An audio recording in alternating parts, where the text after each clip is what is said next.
Hello everybody. Today kind of a boring video on how to scuff, degrease and prime the aluminum. Because there were several questions about which products I use, I'll try to elaborate on them. However, this is not meant as an ad, just explaining which products I use. So today we're not going to build anything, we're just going to prepare material mainly for priming. First part, what we do is scuffing. And what I said earlier, I use for scuffing the material, for scuffing the aluminum, is Scotch-Brite pads. It's kind of a sandpapery thing, but it's specifically for brazing the aluminum. You can see the difference between the parts that are already scuffed and the ones not. I see the best results if you do it both horizontally and vertically, because some skins are overlapped, as you can see here. I remove the bluing there too, so I can scuff it and then also prime it. Sometimes, because now we're looking into details, I'm sometimes changing small things on the aluminum if I think it's something can be better.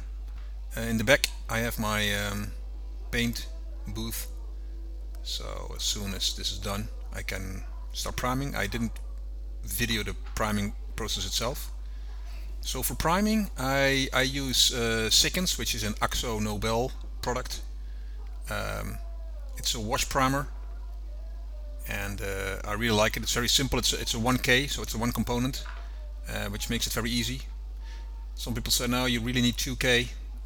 Yeah, probably, but priming is something optional anyway, and I really like the 1K one because it's very fast and very easy to spray paint. Also there are spray cans, so if you forgot something you can easily add it. And you can also easily use spot priming for that. So I like it. And I use a reducer. So I use a reducer. It's 1:2, so you need 2 parts of wash primer and 1 part of reducer.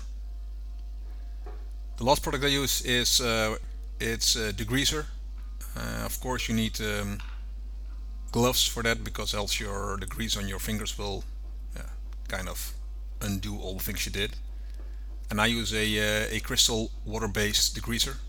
Again, it's probably not the best there is, but it works very well, and the results are great. So I really like it. Again, you don't really need to prime everything. I mean, it's an optional step, but in the Netherlands, with especially to the coast, a lot of salt water. I think it's a good idea to prime everything on the inside.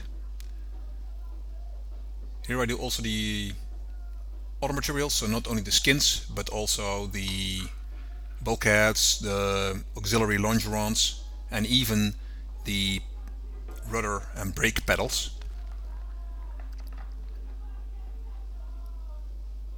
So in the back I'm already warming up the paint booth, so I've got the lights on, I've got the heater in there, because it's quite cold.